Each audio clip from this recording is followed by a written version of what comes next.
You know, they're always the standard, that 88 team, and every player loves hearing the Lou Holtz stories. I was just talking to Aaron Taylor the other day about them, and Chris is right. It's an elite club. Those guys stick together, and I know from winning Super Bowl 50, when you win a championship together, you have to be a great team. And that's what you see when you see these guys coming back out. Chris talking about riding motorcycles. Some of the other members were out throwing a great tailgate. So it's always great to see it. But that's what we are here at Notre Dame. We're a family. And especially the teams you play on, the shared experiences, and then just the shared years that you have at school with the other classmates. And a lot of that shared experience is playing in this stadium in games like this. Let's face it, Michigan not the only big school you play every year. It's loaded. Your schedule is always loaded with big-time games. But Michigan's a little different. What do you remember about how it was unique? Yeah, well, the first thing I remember is some naked bottoms, right? When I was driving into Ann Arbor, they 20 of them lined up along the side and mooned us on the bus on the way in. So I remember that. And my first game at Notre Dame was with my father. First time I saw him cry when I was on a recruiting trip. As the planes went over, I saw him and tears were coming down his eyes. And to this day, I don't know who it was. After the game, rushing the field after they beat Michigan, he said, hey, I know who you are. I know why you're here. If you come here, you're a part of the family, and I really mean it. And that's what it is here at Notre Dame. And then, of course, 2004, Darius Walker, 115 yards, 2 touchdowns, man, running behind a fantastic offensive line. We had some fun that day, and all the times I played Michigan. Now inside of 7 minutes to kick off. The season will start with Michigan and Notre Dame. Perfect conditions, so much green in the stands. Let's get back to Jack Nolan. And, Jack, you mentioned you were at the very first night game here in 1982 for Notre Dame and Michigan. Compare what you remember that evening to what you're feeling right now.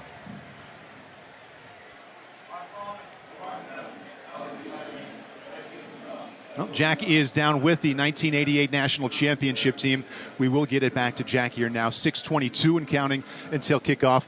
A lot of reason to be concerned with Michigan, the kind of talent they have every single year, the kind of coaching they have. But what matchup do you feel best about for the Notre Dame side? I feel like the receivers for Notre Dame are going to have the best matchup on both sides of the ball. Listen, they're both all a 6'5". They're going against guys who are 5'11", talented guys. But again, Miles Boykin, Chase Claypool, even Chris Fink, those guys are going to have themselves a night. They have mismatches. And I talked about Fink. He has the best route running I've seen from a collegiate receiver in a long time. So I like the size disadvantage. I like the fact that Michigan blitz a lot, so that's going to put them one-on-one, turning those 50-50 balls into 70-30 balls. And I really like the Irish's chances on the edges. And the guy throwing those footballs, Brandon Wimbush, and Jack, as you know very well, so much focus on him. He had a nice season, especially running the football his first year as a starter. So many people looking for improvement in the passing game. You've been at nearly every single practice since Cam started. What have you noticed about him this year? He's throwing the deep ball better. He's throwing the intermediate ball better. He is struggling a little bit with those short passes, and they are going to play call tonight to try to play to his strengths. One thing he's just as good at, if not better, is running the football. Coach Kelly believes he is by far this team's best running back, and they are going to use him a lot tonight. They also really like what Ian Book is able to do. His rotation rate on his passes is better. He throws a very good ball, and that means they don't have to protect Brandon as much. If they need to run Brandon 3, 4, 5 times in a row and give him a blow, they have no hesitation to do that and put Ian Book in. And you mentioned earlier, I could hear you. I'm sorry you couldn't hear me. Back in 1982, an electric atmosphere. First night game, portable lights. This place was buzzing. It was roaring. And tonight's atmosphere really is very equivalent to that. They had around 20,000 at the pep rally. Even at Notre Dame, that's more than they normally have. The activity here, the buzz started about 2 hours ago. People were tailgating at 7 o'clock this morning. The intensity of the dislike is equal, if not greater, than it was at that time, because the series was just resuming then. Very similar nights, 1982 and tonight. And here come the Irish taking the field for the first time this season right now. Gold pants, navy jerseys, and the shiny gold helmets looking so good on this first night of September.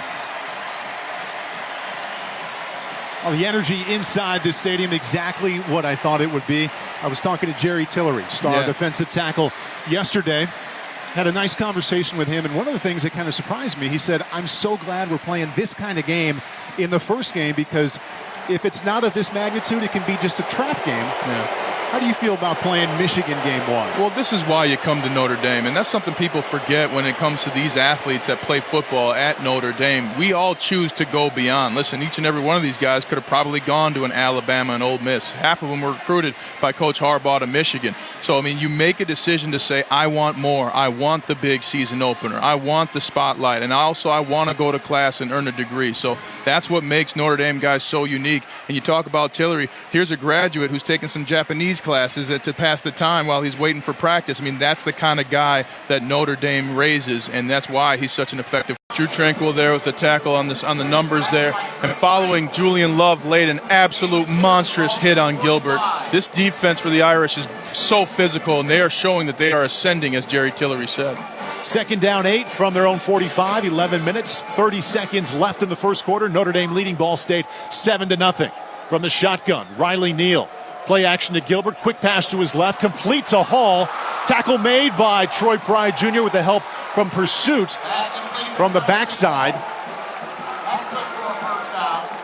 And that is another first down, Ball State. Out to the 43-yard line. They're now working inside of Notre Dame territory. Gilbert, the tailback to the right. Shotgun. Gives it to Gilbert. And he's cut down right as he got across the 45-yard line. Tackle made by Julian Love. Julian Love absolutely accelerating through the tackle right there, catching him up. And if Julian Love doesn't make that tackle, that might have been a touchdown for Ball State.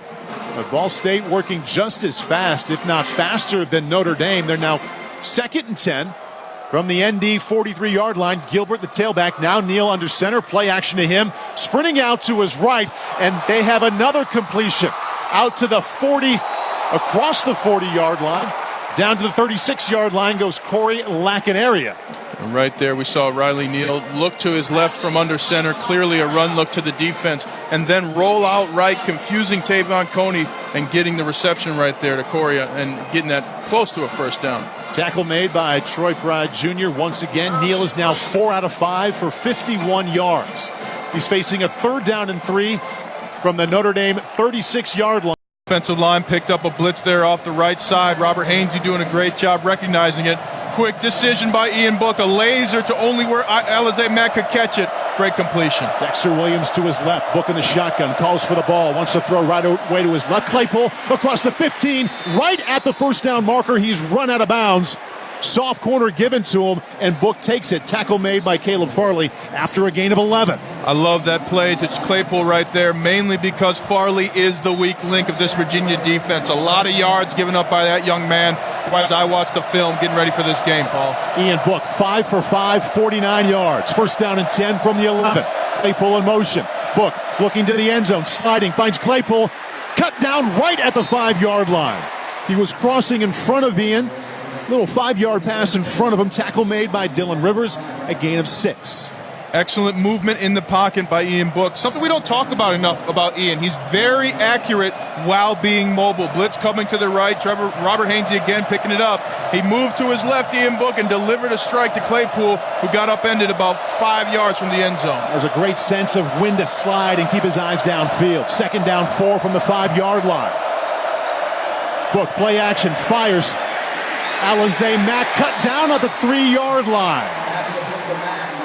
They went a quick slant behind Mack. He ran to the flat. He got up and was tackled right away by Tyree Rogers. Notre Dame quick to the line of scrimmage here. Looking like they got one running back, Dexter Williams in the backfield, 4 receivers. 3rd down and 1 from the 2-yard line from the shotgun. Book to Dexter Williams down to the 2-yard line. He's right at the mark, tackled by Rayshard Ashby. Leading tackler, linebacker for the Hokies. We'll see where the mark shows, but it's right at the 2-yard line. The officials timeout. Officials timeout for measurement. If it's me, Paul, I'm going for this either way. I mean, you're on the 1-yard line, 1.5-yard line there. This is the type of atmosphere, the type of game. You might even do a quarterback sneak just to get the first down, have another 4 downs to get a yard. 15 left in the second quarter. 3-score game now for the Irish, where you wanted to be about 3 drives ago, but hey, you're here now. Guys are playing well. Brandon's making quick decisions, firing lasers down the field. The run game's going. Offensive line's providing protection. Got multiple receivers with receptions already in the first half. Not overly enthused if you're Chip Long, but you're happy with what your offense is doing right now. What a key few minutes there for Notre Dame, Brian Kelly, and especially Clark Lee in that defense. Let's back up a few moments ago. It was 13-0 Notre Dame. Vanderbilt had their best drive of the day.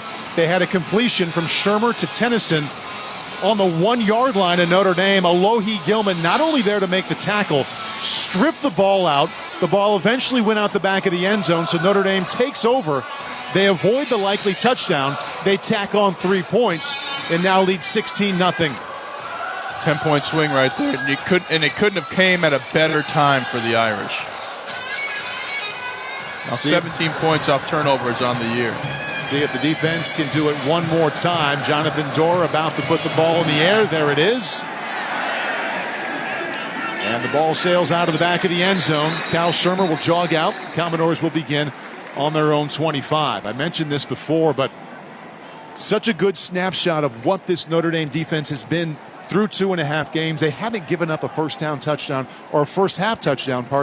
yet this season. Yeah, haven't given up one in the first 3 quarters of any of the games they've had. So you really look for them to continue to be stout. They've had some plays against them, but it's always the response, Paul. How do they respond? And you saw when the player catches the ball at the 2-yard line, they respond by ripping it out of his hands and getting the ball back for the offense. First down and 10, Vanderbilt from their own 25. Kari Blasingame, the running back, up the middle, has the ball across the 30, running hard to the 33-yard line. Tackle eventually made by Tavon Coney after a gain of 7. Tavon Coney standing him up. Drew Tranquil had a chance, ripped at the ball, but it just didn't come out that time. Haven't mentioned Tavon's name much, the leading tackler through 2 games. From the shotgun, Shermer to pass, right down the middle. First down and then some across the 50, across the 45. Has his tight end Jared Pinkney right down the seam. And just like that, Vanderbilt has first down and 10 on the Notre Dame 42. 47 seconds until halftime. Yeah, Shermer just faking enough to the running back to make the defense look, and that was enough for Pinkney to get back behind him. Here comes the blitz. Shermer stands in. The ball batted down, incomplete. Tavon Coney was there. Dalen Hayes as well. Clock stops. 35 seconds left until halftime. Drew Tranquil probably in pressure too. Shermer knew he had to get that ball off quickly. Every quarterback that's come to Notre Dame has felt the physical effects of Notre Dame's defense, and it's affecting Cal Shermer already here in the second quarter. Shea Patterson to Riley Neal, now to Cal Shermer, facing second down and 10 from the Notre Dame 42, trailing the Irish 16-0. He's in the shotgun, has one tailback to his right, wideouts to his right and his left. Standing in, stepping up, flushing out to his right, throwing inside the 30-yard line right in front of Troy Pride. Gain of 12 and a first down. Julian Okwara applied pressure on the left side there of the Notre Dame defense, forcing Shermer to step up. Tavon Coney had to come out of that window to prevent Shermer from running. That's what opened up that inside on the inside of the numbers for the reception. Cam Johnson caught the pass, 19 seconds and counting now. First and 10 from the 29. Firing to the left side and firing high. Falls incomplete. So 13 seconds remaining. Vanderbilt has moved the ball well on this drive. They're on the Notre Dame 29. They trail 16-0. Coverage on that incompletion from Troy Pride Jr. Tavon Coney's pressure forced Shermer to throw it off his back foot as Tavon Coney came right down the middle of the defense. Shermer saw it, didn't want to feel any of it, and got the ball off quick and high. 13 seconds left. Vanderbilt, 2 timeouts remaining. Second down and 10 from the Irish 29. Cal Shermer right now 10 for 18 for 127 yards on this, his 31st start of his career. Irish bring 3. Shermer stands in, fires inside the 10, caught inside the 5, down to the 3-yard line goes Jared Pinkney, right down the seam. Clock stops at 8 seconds left in the half. It's first and goal from the 3. Jalen Elliott upset with himself. Timeout, Vanderbilt. Their second of the half. It will be 30 seconds. Upset with himself as he almost could have had his 3rd interception. Instead of making a play on the ball, dropped back to protect the goal line. Please set the game clock to 8 seconds. Tough decision for a defender to make. Do I go for the pass and give up the end zone line, or do I protect the goal line? There, he fell onto his coaching. I'm going to protect the goal line, but he was upset with himself after that, Paul. Yeah, Vanderbilt tight end Ryan Jared Pinkney, the second leading receiver for the Commodores coming into this game, but he's been the choice on this drive. He has a pair of 26-yard receptions, same route one time down the right hash, more recently down the left hash. And this one has him set up first down and goal from the 3-yard line, 8 seconds left. Vanderbilt has one timeout remaining. Well, what a difference this would make. The feeling a couple moments ago with Notre Dame taking away a scoring opportunity, putting together a field goal drive and going up 16-0. It feel a little different going to halftime if it's 16-7. 8 seconds left, first and goal from the 3. Shermer 3 for 5 on this drive for 65 yards. Ball placed right in the middle of the field on the 3-yard line. From the shotgun.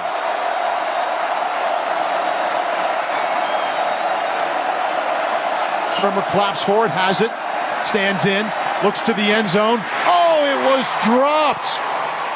Donovan Tennyson was crossing from Shermer's right to his left and just dropped it at the goal line. Yeah, and tough play for Asmar Bilal to follow. He came all the way from the right-hand side. Tennyson on a speed route, almost like kind of that speed handoff right in front of the goal line, and he just didn't put his hand. Palms always have to face the ball, never your thumbs, Paul. Palms, not thumbs. Tough end of the half for Tennyson. Wow.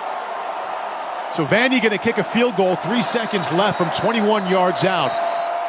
Riley Gay down a wide open Brock Wright. And you mentioned his rollout. He's rolled out to the right, rolled out to the left, and what that does is it makes a defense stop for a second and think, oh my goodness, can I go and fill for that run in case he takes off? And in that split second, that's where Alize Mack, Chase Claypool, Miles Boykin are getting behind you. So really opening up the defense, causing them to react to Notre Dame for the first time we've seen all season, Paul.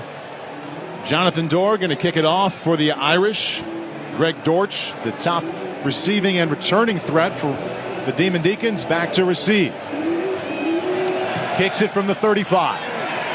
Bounces on the 9-yard line. Dortch has it on his own 1. Now crosses the 10 and the 15. And brought down at the 17-yard line. Makes it out to the 18. Return of 17 yards. Bo Bauer, my favorite Irish football player you've yet to meet with the tackle there. Huge play, Paul. Anytime you can get the offense to start behind their own 20, it really sets them up for failure statistically. 11:18 left until halftime. Demon Deacons led it 1.3-0. First time all season Notre Dame trailed. Came right back with a touchdown drive. Jafar Armstrong with a 30-yard touchdown run. Last drive ended with a Brock Wright touchdown. 14-6. Wake Forest with the ball now, 1st and 10 from their own 18-yard line. Sam Hartman did not give it in time. He is met hard in the backfield, and he goes down at the 15-yard line. Tackle made by Jones. Jonathan Jones right there, just absolutely tattooing Hartman. Couldn't even think about what he wanted to do with that ball. Jones was on him so fast. Hartman was thinking right away, should have given that ball to Colburn. Matt Colburn, the tailback now. 2nd down, 13. Colburn has it this time across the 15-yard line, but is tackled to the 19 after a gain of 4. Tackle made by Jonathan Bonner. Gain there because the Notre Dame defense a little confused to start where they should line up. All 4 defensive linemen standing up at the snap of the ball. Big down here for Wake Forest. 3rd down and 9 from their own 19-yard line. Irish bring 5. Hartman in trouble. Backs up. He's going to go down at his own 5-yard line. Drew Tranquil from his linebacker spot finished him off. Hartman was already backpedaling because of the pressure from Kareem. Right into the arms of Tranquil, who dropped him for a loss of 9. Tranquil on a delayed blitz because the running back stayed in. Khalid Kareem forcing Hartman to roll to his left, right where he met Drew Tranquil, captain of the Notre Dame defense. That was a huge stop for Notre Dame, and they put the ball back. The punter punting from his own end zone right now. That punter is Dom Maggio, 5 yards deep in his own end zone. Chris Fink on the 50-yard line waiting for that punt. In the air. Fink backs up from his own 44-yard line, has it across the 45 and 50, and approaches the 40-yard line. Still moving. Chris Fink inside the 20-yard line to the 15 and the 10. Finally brought down inside the 5-yard line by the punter, Don Maggio. 53 yards on the return of a 46-yard punt. Notre Dame will have it First and goal from the 4-yard line. Fantastic running by Fink. He went inside him, he went outside him, he went inside and outside and finished outside there, Paul, almost getting to the end zone. Great blocking by Nico Fertitta as well. Awesome play by the special teams. Nothing can jumpstart your entire team like a big special teams play like that. Great block by Robert Reagan as well. Chris Fink. Big return, and Ian Book, Chip Long, Brian Kelly. How much do they love this? Already leading 14-6. Now first and goal from the 4-yard line. Tailback is Tony Jones. 9:29 left until halftime. The fake. Book rolls out, still rolling, throws to the back of the end zone, just fired that one away. Claypool was in the back of the end zone. Alize Mack as well. They were well covered. Book wisely just lives to play another down. Yeah, strong demeanor from Book, rolled right. Chris Fink jumping up and down, doing jumping jacks to his left. He couldn't see him. He was wide open for a touchdown after that big return, but excellent decision right there by Ian Book to throw the ball, not just out of bounds, Paul, but where no one can catch it. Second and goal from the 4. Tony Jones, the tailback.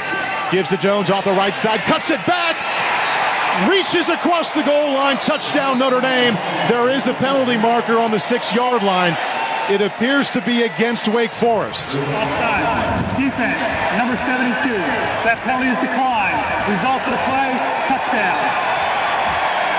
The result on the scoreboard here, Ryan, 20-6 Notre Dame leads. Yeah, Jones Jr. following Trevor Ruland right, and as he pulled to the right, cut back against Ruland's block and turned his legs through to the